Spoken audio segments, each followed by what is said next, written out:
ഞാൻ രശ്മി. ഇന്ന് നമ്മൾ ഉണ്ടാക്കാൻ പോകുന്ന ലഞ്ച് ബോക്സ് റെസിപ്പി കിച്ചടിയാണ്. സ്വീറ്റ് കിച്ചടി. സ്വീറ്റ് എന്ന് വെച്ച് ഒരുപാട് സ്വീറ്റ് അല്ല കേട്ടോ, ലൈറ്റ് ആയിട്ടുള്ള സ്വീറ്റും ഉപ്പും ഒക്കെയുള്ള നല്ല ടേസ്റ്റുള്ള ഒരു ലഞ്ച് ബോക്സ് റെസിപ്പിയാണ്. ഞാനിത് ബ്രേക്ക്ഫാസ്റ്റ് റെസിപ്പി ആയിട്ടാണ് ഉണ്ടാക്കാറ്.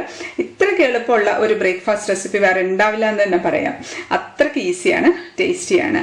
അപ്പോൾ നമുക്ക് ദ ഈസിയസ്റ്റ് ബ്രേക്ക്ഫാസ്റ്റ് റെസിപ്പി അല്ലെങ്കിൽ ലഞ്ച് ബോക്സ് റെസിപ്പി ആയ സ്വീറ്റ് കിച്ചടി എങ്ങനെയാണ് ഉണ്ടാക്കുന്നതെന്ന് കാണാം. അപ്പോൾ നമുക്ക് കിച്ചടി ഉണ്ടാക്കാൻ ആവശ്യമായിട്ടുള്ള സാധനങ്ങൾ എന്തൊക്കെയാണെന്ന് കാണാം. വളരെ സിമ്പിൾ ആയിട്ടുള്ള റെസിപ്പിയാണ്.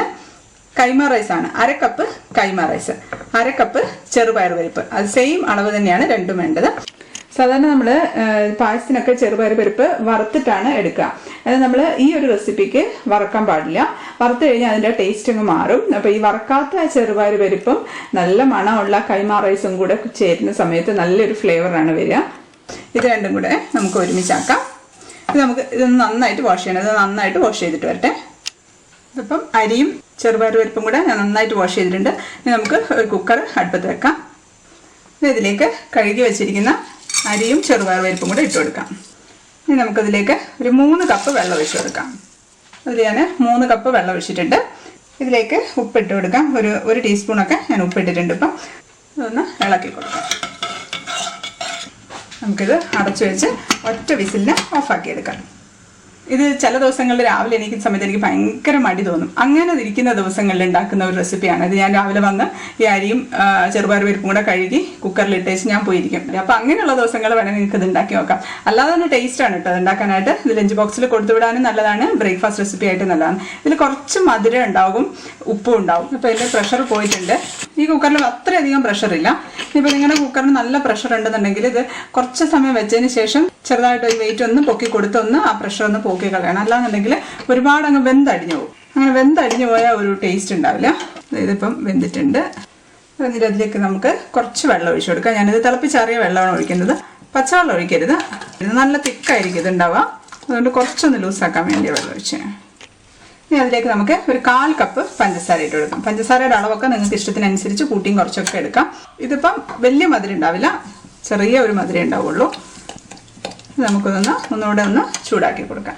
ഇതിൽ ഒരുപാട് അങ്ങ് മധുരമായി കഴിഞ്ഞാൽ നമുക്ക് കഴിക്കാൻ പറ്റില്ല. രാവിലെയൊക്കെ മധുരം കഴിക്കാൻ ഇഷ്ടമില്ലാത്തവരുണ്ടാവുമല്ലോ. അപ്പോൾ അങ്ങനെ ആകുമ്പോൾ കുറച്ച് മധുരം ഒന്ന് കുറച്ചിട്ടാൽ മതി. അത് മധുരമൊക്കെ നിങ്ങളുടെ ഇഷ്ടത്തിനനുസരിച്ച്. ഞങ്ങൾക്ക് ഈ മധുരമാണ് കറക്റ്റായിട്ടുള്ളത്. അപ്പോൾ അതുകൊണ്ട് ഞാൻ അത്രയാണ് ഇട്ടത്. പിന്നെ ഇത് നിങ്ങൾ ടേസ്റ്റ് ചെയ്ത് നോക്കുന്ന സമയത്ത് ഉപ്പിൻ്റെ അളവ് മുന്നിട്ട് നിൽക്കണം.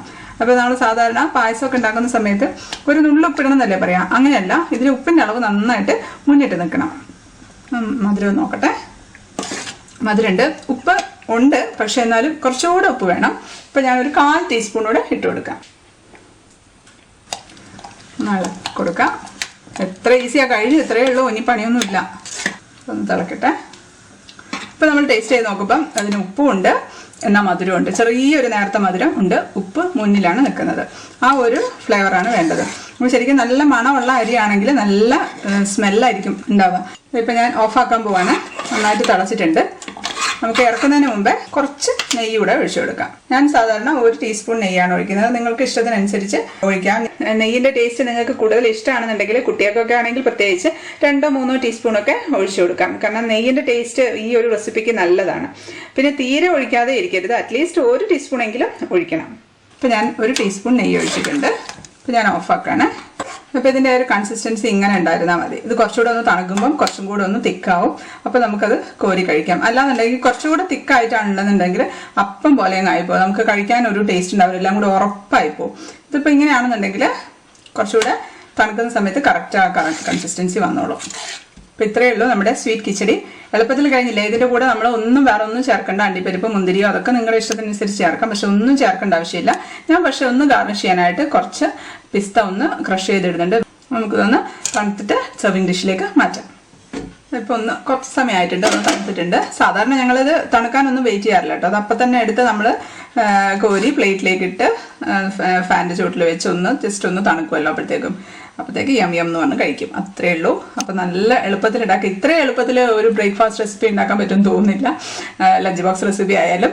അപ്പോൾ ഞാൻ ഇതിൻ്റെ ഒരു ടെക്സ്ചർ ഒന്ന് കാണിച്ചു തരാം. അരി ഒരുപാട് അങ്ങ് വെന്തടിഞ്ഞു പോയിട്ടില്ല. അങ്ങനെ വെന്തടിഞ്ഞു പോയാലും ഒരു ടേസ്റ്റ് ഉണ്ടാവില്ല. എന്നാൽ പരിപ്പ് നന്നായിട്ടൊന്ന് വെന്ത് നന്നായിട്ട് അങ്ങ് ബ്ലെൻഡ് ആയിട്ടുണ്ട്. നല്ല പ്രഷറുള്ള കുക്കറാണെന്നുണ്ടെങ്കിൽ പെട്ടെന്ന് അങ്ങ് വെന്ത് പോകും, പെട്ടെന്ന് അങ്ങ് വെന്തിട്ട് അങ്ങ് അടിഞ്ഞങ്ങ് പോകും. അങ്ങനെ ആയാൽ നമുക്കിത് കഴിക്കാൻ ഒരു ടേസ്റ്റ് ഉണ്ടാവില്ല. അപ്പം നമ്മളത് എന്തായാലും ചെയ്യേണ്ടതെന്ന് വെച്ചാൽ നിങ്ങളുടെ കുക്കർ പ്രഷർ കൂടുതലുള്ളതാണെങ്കിൽ ജസ്റ്റ് കുറച്ച് സമയം ഒന്ന് വെയിറ്റ് ചെയ്തതിന് ശേഷം വെയിറ്റ് ഒന്ന് പൊക്കി കൊടുത്താൽ പ്രഷർ ഒന്ന് റിലീസ് ചെയ്താൽ മതി. അപ്പോൾ കറക്റ്റായിട്ട് വേവ് കിട്ടിക്കോളും. പക്ഷെ അതുപോലെ തന്നെ നമ്മൾ ഇതേ കുക്കറിൽ തന്നെ നിറച്ചിട്ടിട്ട് വേവിക്കുകയാണെങ്കിൽ പെട്ടെന്ന് വെന്ത് പോകും. അത് നമ്മൾ ആ ക്വാണ്ടിറ്റി ഇടുന്നതിനനുസരിച്ചും വ്യത്യാസം ഉണ്ടാവും വേവിൻ്റെ. അപ്പം കൂടുതൽ ക്വാണ്ടിറ്റി ഇടുകയാണെന്നുണ്ടെങ്കിൽ പെട്ടെന്ന് നന്നായിട്ട് വെന്ത് പോകും. അപ്പം അതുകൊണ്ട് അപ്പോഴാണെങ്കിലും കുറച്ചൊന്ന് പ്രഷർ ഒന്ന് റിലീസ് ചെയ്ത് കൊടുക്കണം. പിന്നെ എന്താണെന്ന് വെച്ചാൽ എനിക്ക് ഇത് 3 പേർക്ക് കഴിക്കാൻ തികയില്ല. ഞാൻ ഉണ്ടാക്കുമ്പോൾ എപ്പോഴും 1.5 കപ്പാണ് ഉണ്ടാവുക. കാരണം 3/4 കപ്പ് അരിയും 3/4 കപ്പ് ചെറുപയർ പരിപ്പും അതും കൂടി ഇട്ടിട്ട് ഉണ്ടാക്കുമ്പോൾ ഞങ്ങൾക്ക് 3 പേർക്കും കഴിക്കാൻ കറക്റ്റ് ആയിട്ടുണ്ടാവും. അപ്പൊ ഇത്രയേ ഉള്ളൂ. ഇത്രയ്ക്ക് ഈസി ആയിട്ടുള്ള ലഞ്ച് ബോക്സ് റെസിപ്പി അല്ലെങ്കിൽ ബ്രേക്ക്ഫാസ്റ്റ് റെസിപ്പി. ഞങ്ങൾ എപ്പോഴും ഇത് ബ്രേക്ക്ഫാസ്റ്റിന് ഉണ്ടാക്കുകയാണെങ്കിൽ ഇത് തന്നെയാണ് ഞാൻ മോക്ക് ലഞ്ച് ബോക്സ് റെസിപ്പി കൊടുത്തു വിടുക. എല്ലാവരും ഉണ്ടാക്കി നോക്കുക. അടുത്ത വീഡിയോയിൽ കാണാം. Stay happy, stay positive. By.